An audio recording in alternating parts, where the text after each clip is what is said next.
আপনারা আপনায় প্রভু তোমার রং মেখে যা।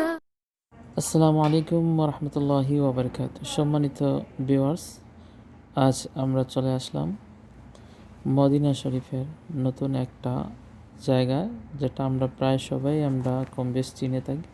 সেটা হচ্ছে মসজিদুল কিবলাতাইন, অর্থাৎ এই মসজিদটা হচ্ছে দুদিকেই নামাজ পড়া যেত।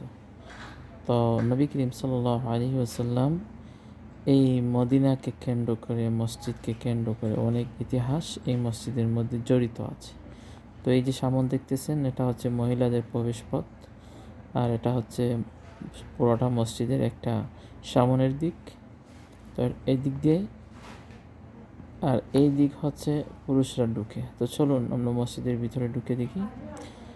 বন্ধুরা, দেখতে দেখতে চলে আসলাম মসজিদের ভিতরে। তো এই যে সামনে দেখতেছেন, এটা হচ্ছে মসজিদুল মুকাদ্দাস, যা এই দিক দিয়েই ছিল, কিন্তু নবী করিম সাল্লাল্লাহু আলাইহি ওয়াসাল্লাম নামাজ পড়তেন মসজিদুল মুকাদ্দাসের দিকে।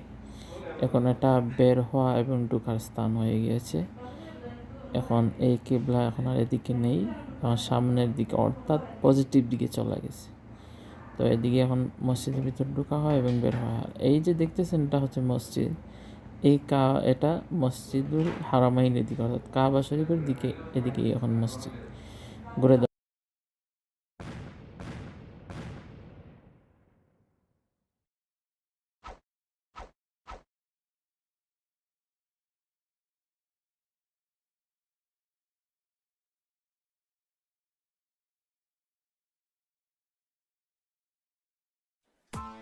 Press the bell icon.